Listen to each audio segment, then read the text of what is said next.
嚟到先知道咧，行路係要學嘅咯，真係幾 surprise 㗎！原來我成個姿勢係唔啱嘅喎。因為佢比較慣常有一啲會前傾嘅問題啦，即係例如個盤骨可能會前傾，佢成個重心會偏咗向前，咁所以佢平時行路咧不斷就係向前衝，咁其實好易棘親添喎，即係我成日會棘到㗎。我其實唔知個問題喺邊嘅，直到佢哋同我講你行路嘅姿勢係好有問題，真係原來行路係要學㗎。我行樓梯嗰陣時咧，咁個膝頭哥咧就會痛同埋會爆聲，肩頸咧痛咗好耐㗎啦，係瞓唔到覺㗎。睇醫生啦，有做過物理治療，睇嗰啲鐵打啦，全部唔 work 嘅，治標不治本。其實好少運動啦，即係基本上係冇嘅。我啲小朋友即係大咗啦，咁佢哋都會話啊，媽咪其實要自己去做翻啲運動，鍛鍊一下自己。年紀大咗，新陳代謝又慢啦，我又肥啦，開始個 shape 咧都要改善一下，對自己嘅健康好啲咯。同埋即係我見到我老爺奶奶啊、媽咪嗰啲咧，即係老咗隻腳開始冇力行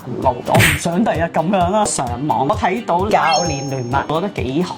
我嚟咗做運動個零月咯，係有 improve 嘅。我平時落樓梯咧，即係個感覺係好嚴重嘅，會痛啦。做運動之後呢樣嘢係少咗嘅，行得快咗。肩頸嗰度係好咗嘅，瞓覺都會好好多咯。會知道每個禮拜我有自己嘅嘢做咯，時間係全部俾晒我兩個仔女啊嘛。因為我職責係要照顧佢哋兩個，咁變咗而家我會揾翻一啲嘢係fulfill翻自己，達到自己嘅目標，令到我自己嘅生活充實啲咯。我覺得都係抽空去做運動，呢個係 for your own good。我都做遲咗噶啦，我照顧佢哋之餘，其實之前都應該抽時間嘅，只係俾一個 excuse 自己懶咯。提早去鍛鍊自己，老咗就唔使坐輪椅啦。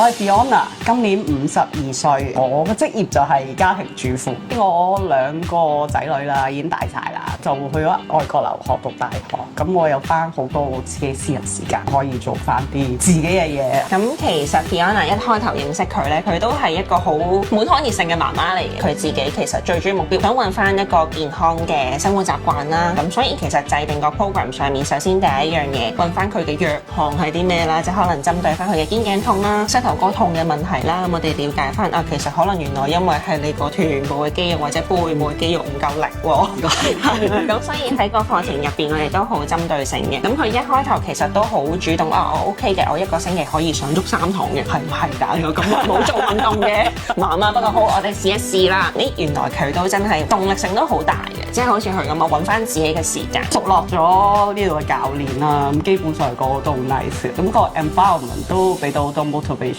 咁佢亦都好清楚我需要啲咩，我話唔係嗰啲我半年要好瘦嗰啲，其實我係想身體健康為主要咯。咁我哋喺個訓練上去針對翻佢，譬如膝頭哥痛嘅問題啦，我哋都盡量去揾翻啲方法，叫翻醒佢啲沉睡好多年嘅肌肉先啫，例如佢臀部嘅肌肉啦，咁可能揾翻佢一啲日常其他生活嘅習慣，瞓覺啦，你行路啦，上落樓梯啦，企喺度啦，坐喺度啦，係啦，坐都要教嘅，可能一開頭就翻好。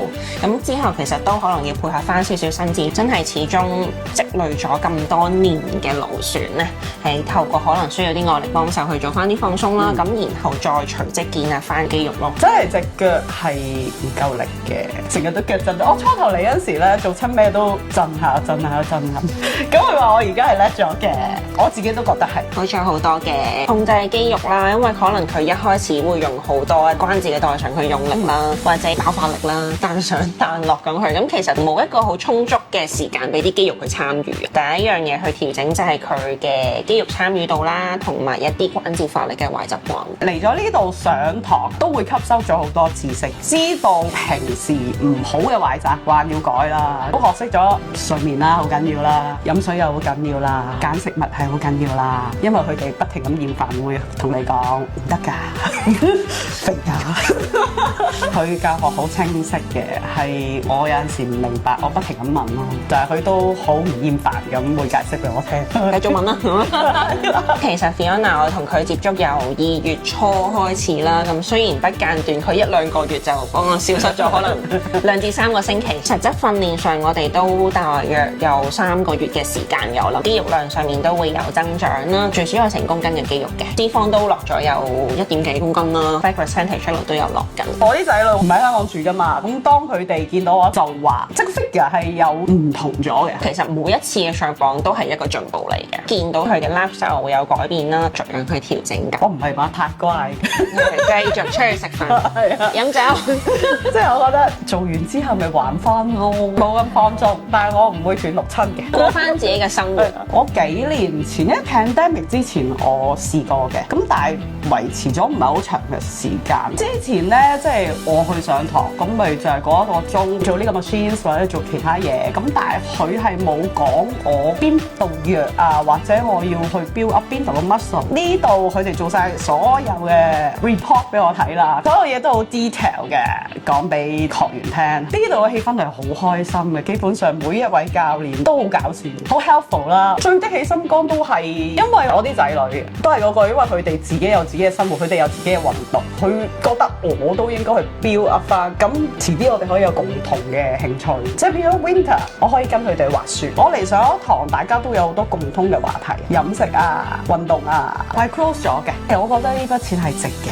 首先佢哋係 professionals 啊，可以令我達到目標。我其實唔係好贊成自己去做啲機器，自己如果乜都唔識去做咧，我諗應該係會整傷自己啦。即係睇醫生嘅錢要更加多。我會推薦你哋參加教練聯盟嘅，因為呢度嘅教練咧係唔會強迫啦、hard sell 啦，佢哋係你想你先去做，唔想係冇人逼你嘅。同埋呢度嘅教練係非常專業、好 nice 嘅，非常有耐心，好快可以達到目標。